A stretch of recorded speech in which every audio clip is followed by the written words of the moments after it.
This is the last few sections of the life of Commodus as described by Herodian. There are several other recorded documents that speak of Commodus. Historia Augusta is going to be one of them.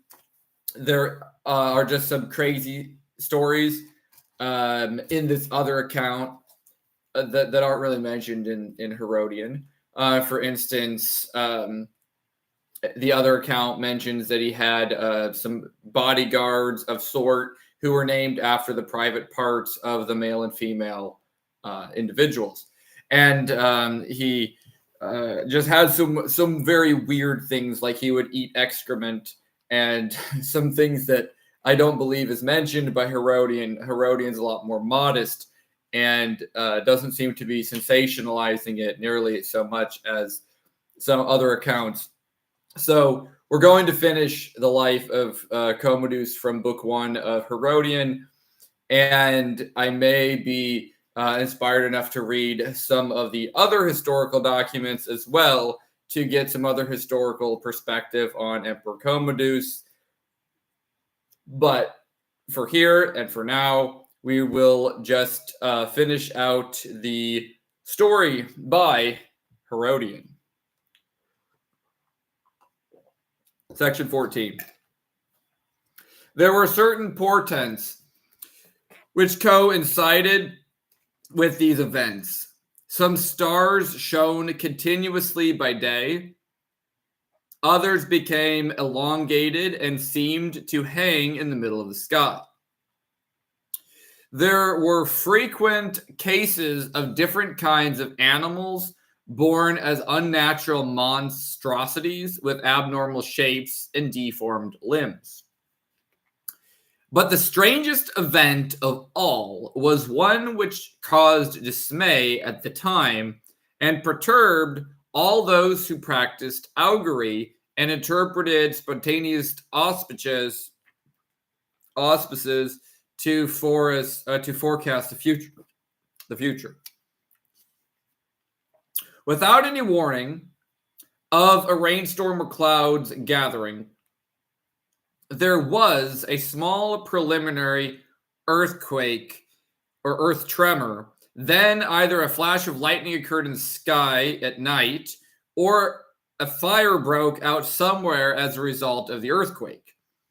Whatever the cause, the entire Temple of Peace, the largest and most beautiful of all the buildings in the city, was burned to the ground. The temple was also the richest in Rome, since it was adorned with offerings of gold and silver that had been placed there because they were safe.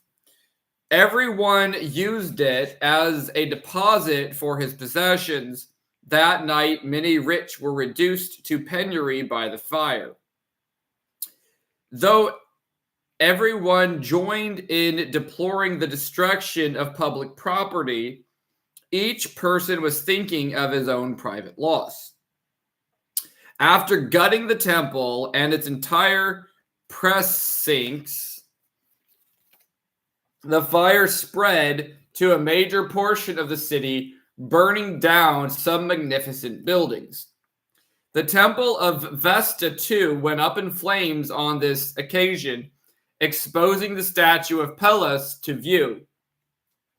The image reputedly brought from Troy by the Romans is venerated and kept concealed. Our generation were the first ones to see it since it had been brought to Italy from Troy. For the Vestal virgins snatched up the image and carried it along the sacred way, from the temple to the palace of the emperor. Very many other fine parts of the city were destroyed as the fire raged for several days, consuming everything in its way, and was only finally stopped when the rain began to fall and checked the blaze. Thus, the whole incident was regarded as supernatural, since people on that occasion were convinced that the fire had begun and was ended by the force of divine will. Some people forecast from the occasion that the destruction of the Temple of Peace was a portent of war. And as it turned out, subsequent events confirmed this prophecy, as I shall relate.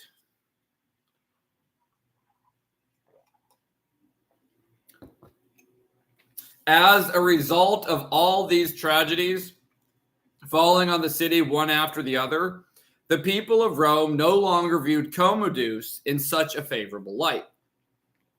They alleged that it was the executions he had ordered without trial and the other mistakes he had made during his life that were the cause of this succession of disaster.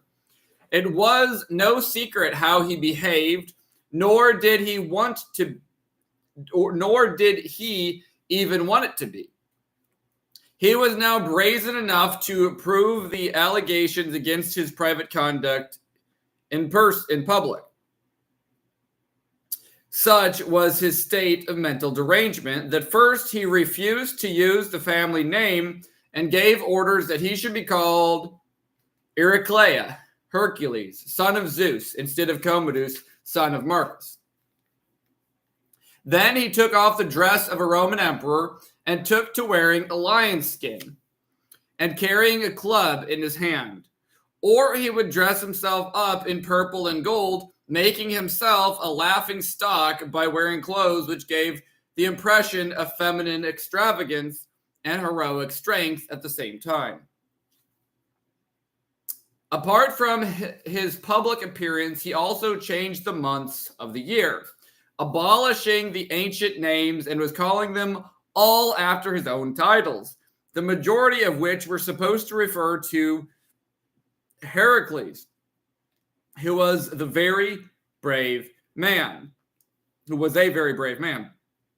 All over the city, he set up statues of himself, and what is more, in front of the Senate house, he put up one of himself as an archer with a bow stretched, ready to shoot. For he wanted even the statues to inspire the Senate with fear. Section 15. After his death, the Senate removed the statue and replaced it with one of liberty. Throwing off all inhibitions, Commodus now gave orders for the celebration of public shows at which he promised he would kill all the wild animals with his own hand and engage in gladiatorial combat with the stoutest of the young men. As the news spread, people flocked to Rome from all over Italy and the neighboring provinces to be spectators at something they had never seen or heard of before.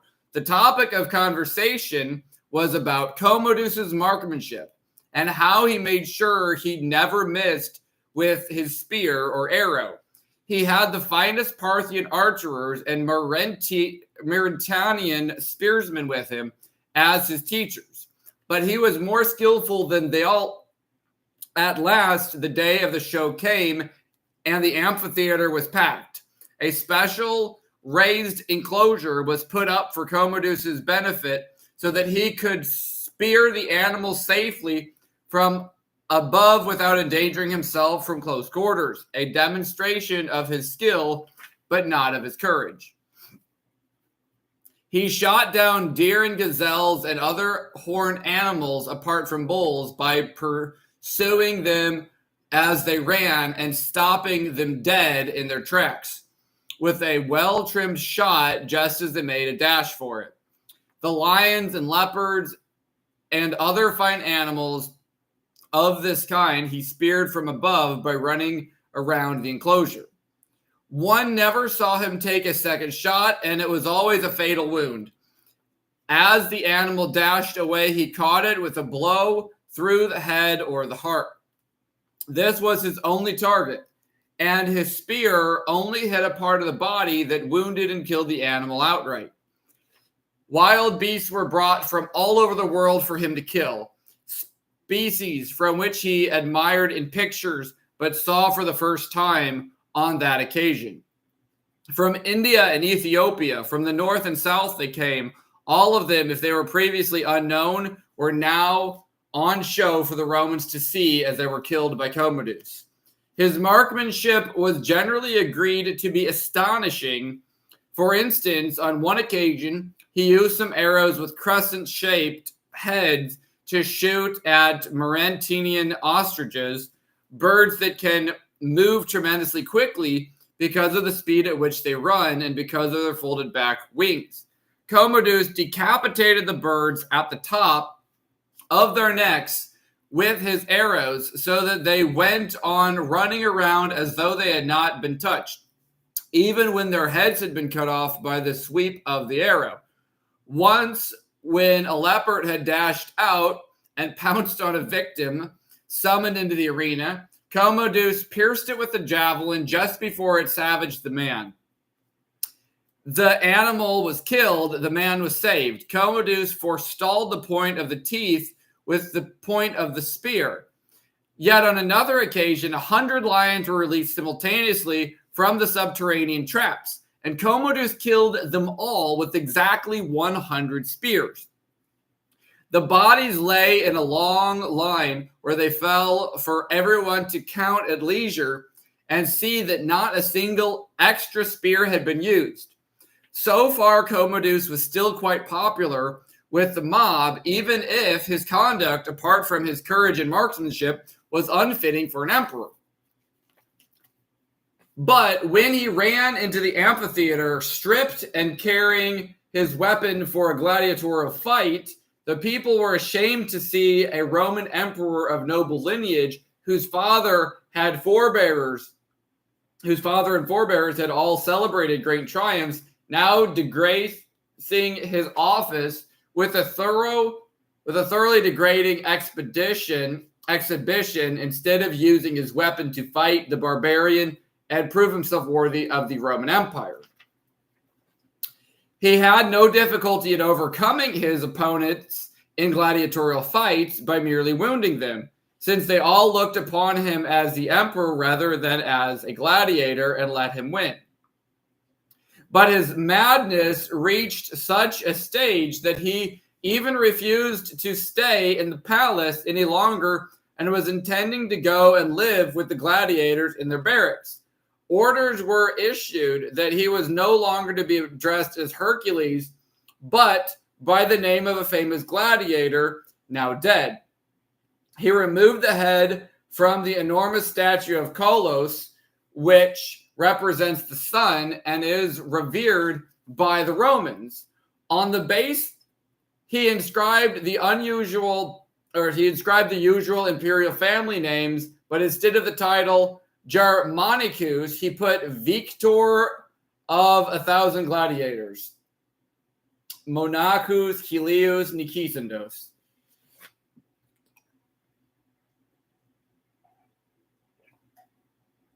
Section 17. At last it became imperative to check the madness of Commodus and to free the Roman Empire from tyranny. On the first day of the new year, he was going to... There's a lacuna in the manuscript. He was going to, and there's a lacuna. The Romans keep the festival in honor of the most ancient of the local Italian gods. The story is that when Kronos, Saturn, was driven from his kingdom by Zeus, he came to Earth as this god's guest and was secretly hidden by him while in fear of the power of his son Zeus. This is how that part of Italy came to get the name of Latinium, or Latium, from the Greek word lathine, to hide, being transferred into the local language. This is why it is said to this day by the Italians that they celebrate the Saturnalia first in honor of the god who hid away, then keep the new year sacred to the Italian god. Statues represent him with two faces, since the year begins and ends with him.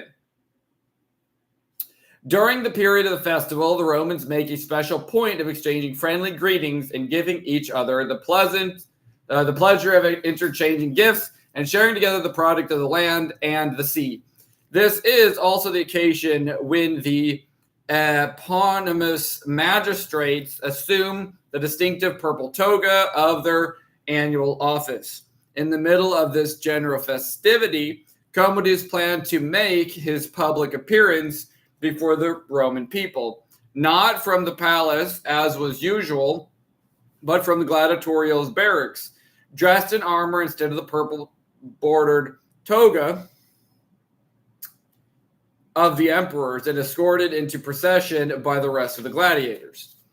Commodus communicated his intentions to Marcia, his mistress, his favorite mistress. She was treated just like a legal wife, with all the honors due to an empress apart from the sacred fire. When she was told of Commodus's extraordinary plan, which was so undignified for him, she fell on her knees, earnestly begging him with the tears in her eyes not to bring disgrace to the Roman Empire and not to take the risk of entrusting himself to gladiators and desperadoes.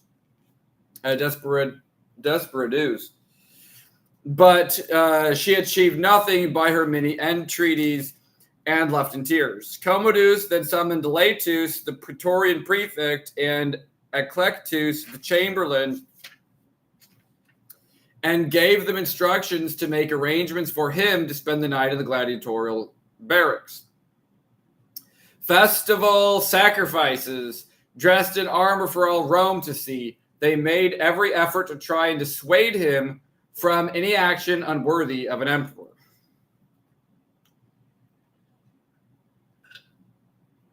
Section 17.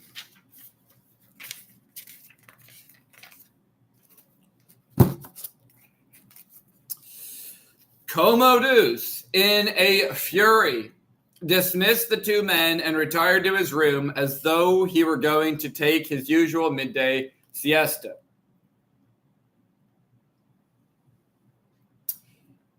But instead, he took up a writing tablet, one of the kind made out of the lime wood, cut into thin sheets with two hinged pieces that closed together, and wrote down the names of those who would be executed that night. Heading the list was Marcia, then Laetus, and Eclectus, followed by a great many leading senators. Commodus's intention was to be rid of all the remaining senior advisors of his father, since he felt embarrassed at having respectable witnesses to his degraded behavior. But he was going to share out the property of the rich by distributing it to the soldiers and the gladiators, so that the soldiers would protect him and the gladiators amuse him. After writing on the tablet, he left it on the couch, thinking no one would come into the room. But he forgot about the little boy, who is one of those that fashionable Roman fops are pleased to keep in their households, running around without any clothes on, decked out in gold and fine jewels. Commodus had such a favorite whom he often used to sleep with. He used to call him Philo Commodus,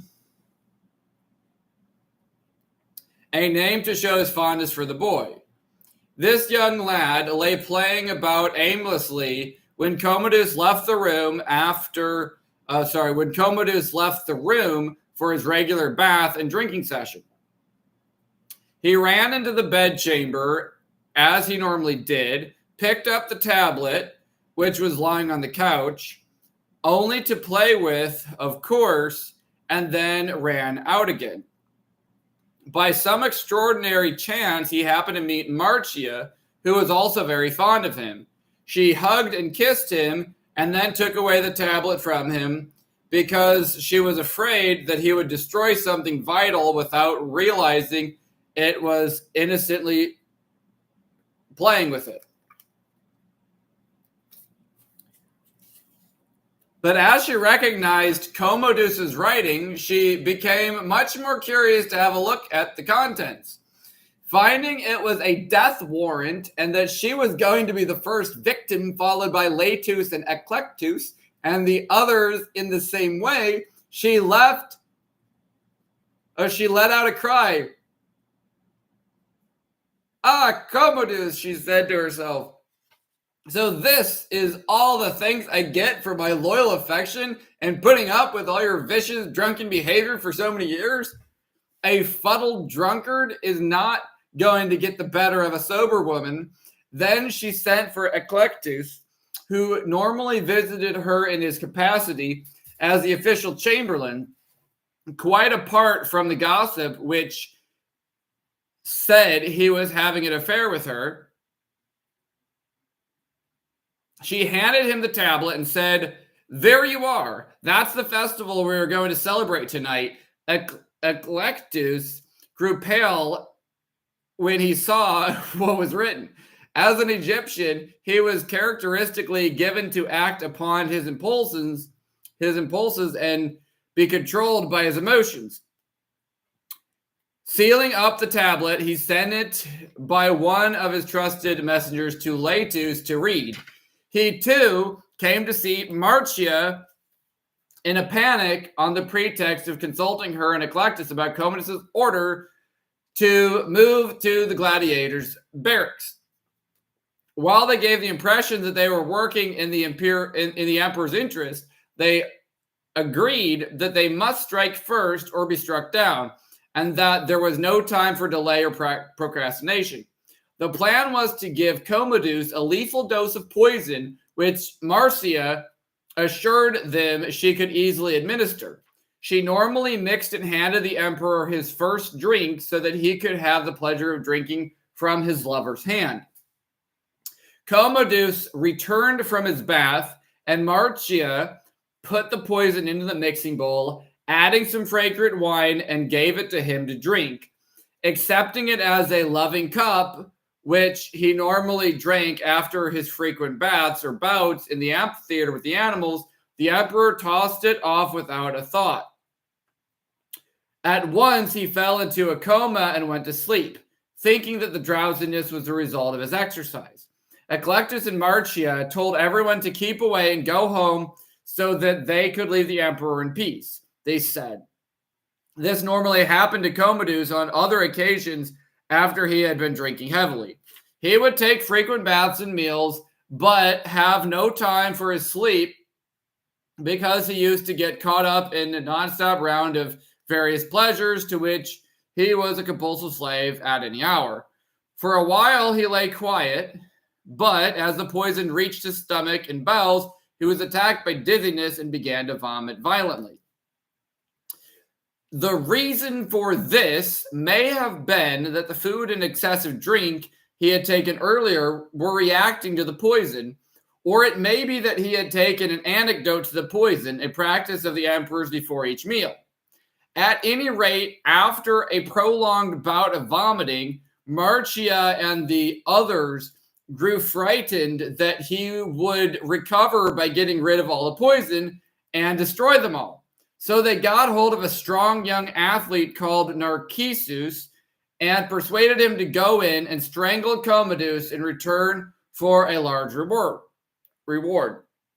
Narcissus rushed into the chamber of the emperor as he lay there overcome by the effects of the poison and the wine and strangled him to death. Such was the end of Commodus after 13 years of rule since his father's death. More nobly born than any emperor before him, he also had more handsome looks and a better physique than any other man in his day. As for more virile accomplishments, he was a better marksmanship and a surer hand than anyone else. But all this talent he debased by corrupt living, as we have seen above. And that is the end of book 1 of Herodian by a contemporary historian in that century.